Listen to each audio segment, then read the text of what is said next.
Okay, you want to start with Kama or Metzia? Metzia. Yeah.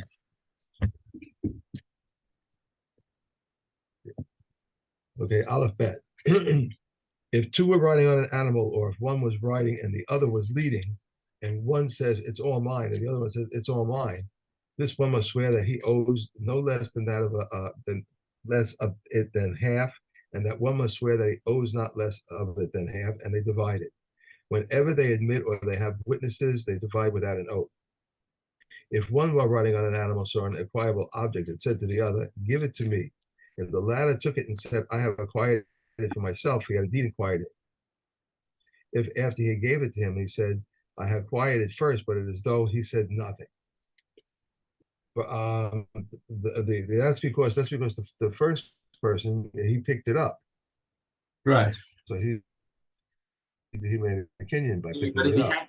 if he handed it Correct? up to the second person and then wants to claim, no, actually I was buying it for myself. Well, the That's second one, they acquire it because he picked okay. it up. Am I correct about that? I'm sorry? I believe I'm correct about that. The latter one picked it up. So once he picked it up, he acquired it. He made a kinyan. The If other he had one, asked to acquire it for himself, then yes. But are you talking about the last case over here where he says, no, I acquired it for myself, but after he's right? already handed it over, then okay, well, all we have is your word for it, and and we don't accept it. Okay. If Dalit, if one saw an acquirable object and fell upon it, and another came and seized it, the one who seized it acquired it. If one saw people running after an acquirable object, after a lame deer or after young birds that cannot yet fly, and he said, "My field has acquired it for me," he has indeed acquired it for him. For him. If the deer was running normally, or if the young birds were flying, and he said, "My field has acquired it for me," it is as though he has says nothing. Okay. Okay. Mishna, hey, Metzias beno ubito hakitanim is if his daughter or son, his small son or daughter find a Metzia, then it automatically belongs to him, to the father. Metzias avdo v'shivcha kananim. Similarly, his Canaanite slaves, female or male, or his wife. Everything, their hand is like his hand. As soon as they acquire it, he acquires it. Okay. Now the Gemara actually comes and explains that the Metzia of his young children. It's not the turning point here is actually not bar mitzvah but mitzvah. The turning point here is how long they are economically dependent on him. So the reason why they made this Chazal made this thing of his children acquire for him is because they didn't want to create enmity between the father and his children. That like they're eating at his table, they're eating all of his food, and yet they pick something up and it doesn't belong to the father. So they said, if anyone who is economically dependent on the father, and it can be the other way around as well, that if you have a really smart 12-year-old who knows how to do business, and he's already like moving and shaking and making money for himself, then he doesn't owe his father anything. So if he finds something, he gets to keep it. Right. Okay, Metzias beno uvito hagedolim, Metzias avdo v'shivcha so ha'ivrim, Metzias ishto shegersha. Okay, afal pi shelo nasan kesubasa hare elu shelahim. So this is the converse cases is the grown-up children, and again, just like we're not talking about bar mitzvah, we're talking about economically independent.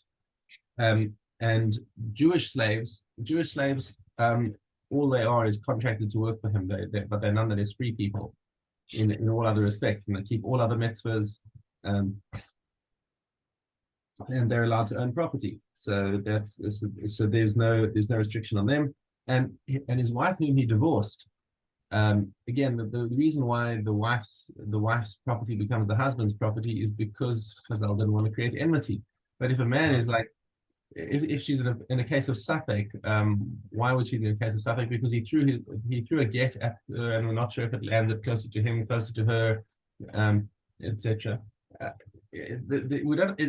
It's too late to start worrying about enmity between them. Yeah. True.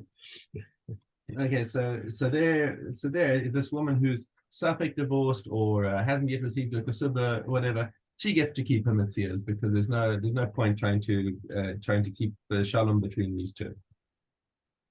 Okay. Mishnah Vav. Matzah Shtari Chov.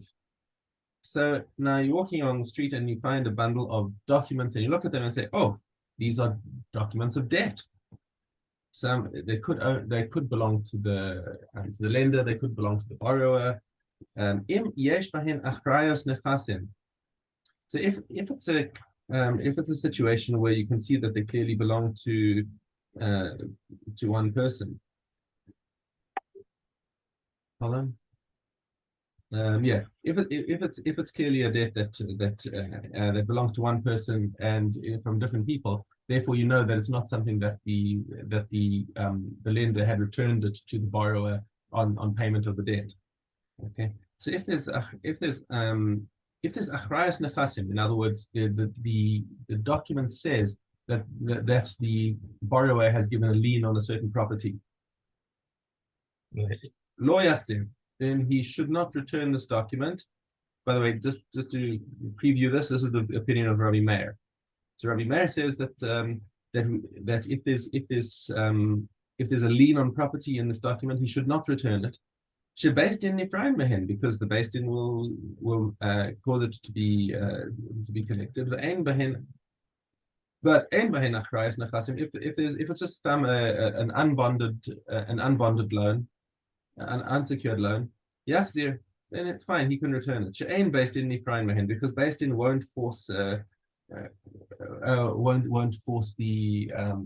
properties out of the hands of the purchasers. So we were talking about a situation where potentially you've got Reuven, a lender, Shimon, a borrower, and Levi, a person who bought Shimon's field. Okay, because what would happen is, let's say Shimon borrowed money secured to his field, and then he sold his field to Levi, and then he defaults on the debt. So now Reuven wants to come and collect the debt, and Shimon can't pay him. So he goes and says, "I'm going to go and buy. I'm going to grab back this field." And he comes and he comes up to Levi and holds the star in his face and says, "I'm claiming that field. Shimon sold it to you. He wasn't allowed to. There was a lien on this field, and Levi gets kicked off the field, and Reuven takes the field. We don't want that sort of situation to happen."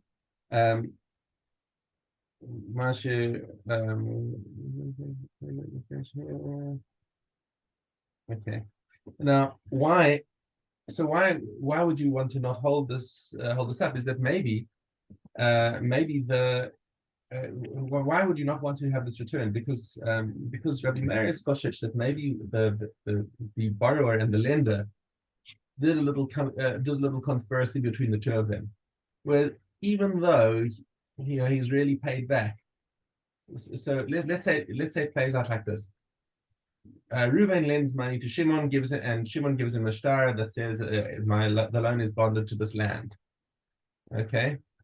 Then Shimon goes and sells his land to Levi, and Levi comes and gives him money, and now Shimon goes and repays the debt to Reuven. So Reuven's actually really happy, but nonetheless they kept the star. And then Reuven comes and kicks Levi off the land, saying that I need this to pay back my debt. And then they split the money. They sell the land again, and Reuven and Shimon split the money between them, having now cheated Levi, because Levi was. Because I couldn't figure out why the court wouldn't want to see that it gets paid, because otherwise it's like almost being dishonest. The court should be the one to uphold the star that Right. Right. The court should uphold the star, and they will uphold the star. The problem is that there's a concern that Rabbi Meir has, that there's this little kanunia, a conspiracy between the two of them, that they're going to gazump the third guy. But if there's no such clause in the document, then it's safe, because nobody's going to get gazumped. And if Levi bought Shimon's field, then he gets then Reuven can't kick him off anyway. So no problem, you can return that. That's Rabbi Meir. They say no, you cannot return this because if the star doesn't have security on land, then that's considered as an oversight of the star. We presume that loans are secured to land if they're in a star. So it's taken as written, even if it's not actually written. And the halacha follows the chachamim over here. So if the star has been lost, then you cannot return it to the lender. Okay. Let me just see if there's in kasur b'shtar beferish on the nafs in the malbit however, the Kazi adds that if the star explicitly states that the borrower has no lien on any of the that the lender has no lien on any of the borrower's lands, then the Chachamim will agree that if the love if the lover agrees that he should. Oh, by the way, this is in all these cases, you've got to clarify, even according to Rabbi Meir, you have to clarify that the lover admits that he hasn't paid it back yet. Okay. Okay. Because otherwise, it could be that the lover paid it back and he got the document back in his hand and then dropped it, and now you're returning the star to the malware so that he gets to collect double. So that is what I was concerned about a second ago. But that's an important point, is that you have to check that with the logo over there, was this completed? Because otherwise you just don't treat it as the malware's bad luck that he lost the star. Okay. Mishna Zayin. Matzah gitin nashim v'shichrorei avadim. He found a get for a woman, or a star that frees a slave. The atiki is that's a Greek word, which is basically a last will and testament. A matana, or something that's a document that specifies a gift. Shovarim are receipts. Hooray, ze lo yachzer. You cannot return these. Why? Because he wrote them out and then had second thoughts and didn't want to give them. So you can't assume that just because he's written out the get that he actually wants to give it to his wife. And even and also with a get, you'd also have to make a clarification to make sure that it's not that this actually belongs to this guy and not another guy with the same name and his wife with the same name, because as we learned in Gittin, that's not a valid get. Okay, and there we end our new Mishnah for the day. Okay. Yeah, we have Kama Teskimel. If one gives craftsmen something to improve and they spoil it, they are obligated to pay. If one gives a carpenter a chest, a box, or a closet to repair, and he spoils it, he's obligated to pay. If a builder undertakes to demolish a wall and he breaks the stones and causes damage, he is obligated to pay. If he was demolishing from one side and fell from another side, he is exempt, but if it was because of the blow, he is liable. If one gives wool to a dyer and the cauldron burns it, he pays him the value of the wool. If he dyes it poorly, then if the improvement exceeds the expense, he pays him the expense. If, however, the expense exceeds the improvement, he pays him for the improvement. If he gave it to him to dye red for him and he dyes it black, or black and he dyes it red, Reb Meir says he must pay him for the value of his wool. Rabbi Yehuda says if the improvement exceeds the expense, he pays him for the expense. If, however, the expense exceeds the improvement, he pays him for the improvement. If one robs another of something worth pruta and swears to him, he must pursue him with it, even to Media. If he may give it neither to his son nor to his agent, but he may give it to an agent of the court. If he dies, he must return it to his heirs. Okay. Okay. Lucian. Zion. Yeah. If one betroths a woman and her daughter and a woman and her sister simultaneously, they are not betrothed. It happened that there were 5 women. Among them were 2 sisters, and someone gathered a basket of figs, which were theirs and were from Shemitah. And he said, all of you are betrothed to me with this basket. And one of them accepted it for all of them. And the sages say, the sisters are not betrothed. There's someone betrothed with his portion, whether from the most holy offerings or offerings of his lesser holiness, she is not betrothed with the second type, whether inadvertently or unintentionally, the Kedushin is not valid. These are the words of Reb Meir. If Yehuda says, if he had inadvertently, the Kedushin, I'm sorry, if he says, if Reb Yehuda says, if he inadvertently, the Kedushin is not valid, if intentionally, it is valid. With Hektish, if intentionally the Kedushin is valid, if inadvertently it is not valid. These are the words of Reb Meir, and Reb Yehuda says that if inadvertently it is valid, and if intentionally it is not. If one betroths with all with Kalayim of the vineyard, with an ox which was condemned to be stoned, with a calf whose neck is to be broken, with the birds of Mitzorah, with the hair of a Nazarite, with the firstborn of a donkey, the meat and with meat and milk, or the kulin slaughtered in the courtyard, she is not betrothed. If he sold them and betrothed with them, with their payment, she is betrothed. Okay. Okay, we are on to Nadarim. Yeah. Hey, if one makes a neder prohibiting the milk is permitted. I'm sorry. If one who makes a neder prohibiting the milk is permitted whey, Rabbi Yossi, however, forbids it. The way he is permitted milk. Abba Shaul says the one who makes a neder prohibiting the cheese is forbidden it, whether it is salted or unsalted. One who makes a neder prohibiting meat is permitted meat juice and jellied meat juice. Reb Yehuda, however, forbids them and said, Reb Yehuda, it happened that Reb Tarfon forbade me the eggs which were cooked with it. They said to him, it is true. When? At the time when he says, this meat to me, because one who prohibits a thing with a neder and mixes it with another thing, if there is enough to give a flavor, it's forbidden. One who makes a neder prohibiting wine is prohibited a cooked dish, which has the taste of wine in it. If he said, Kohen on this wine with respect to my tasting it, and it fell into a cooked dish, if it is enough to give flavor, it's forbidden. One who makes a neder prohibiting grapes is permitted wine. If he makes a neder prohibiting olives, he is permitted oil. If he said, Kohen on these olives and grapes with respect to my tasting them, he is forbidden them and what comes from them.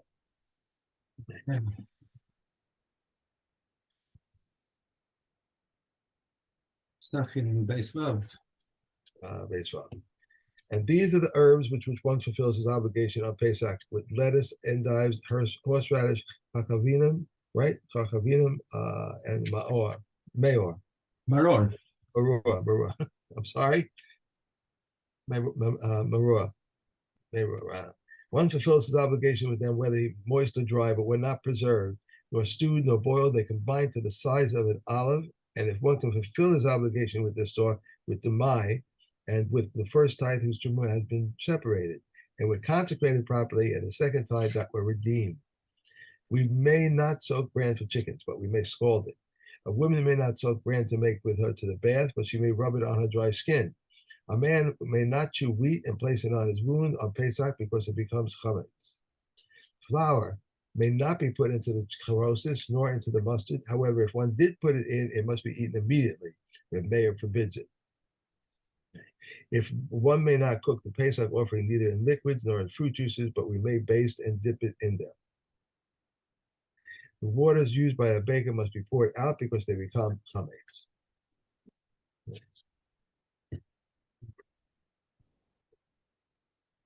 We have Nida. Yud base. The two hears that are stated regarding the red cow, regarding Sarah's afflictions, and those stated elsewhere must be long enough to bend their top to the root. These are the words of Reb Ishmael. Reb Elazar says long enough to be caught by a fingernail, and Reb Akiva says long enough to be removed with scissors. A woman who finds a stain is impaired, and she must be concerned for ziva. These are the words of Reb Meir, and the Chachamim say stains are not subject to concern for ziva. A woman who experienced a discharge during Beit Hashmashas on the 11th day of the ziva period, either at the beginning of the nida period or at the end of the nida period, or at the beginning of the ziva period, at the end of the ziva period, or on the 40th day for a male, on the 80th day for a female, and all these discharges occurred during Beit Hashmashas. These women are confused. Rabbi Yeshua said, before you rectify the foolish ones, rectify the competent ones. One more. No, that's at 14. All right, that's it. Okay. Yeah, that was That was the last one. Okay. Right. He says, so Rabbi Yeshua's comment at the end of it is saying like, let's just get straight the simple cases, because even the simple cases, when they know they saw them during the day, they need to people need to understand how to deal with the different timings. And now just get them educated on that before you start getting into the ones that were cited on Bein Hashmashos. Okay.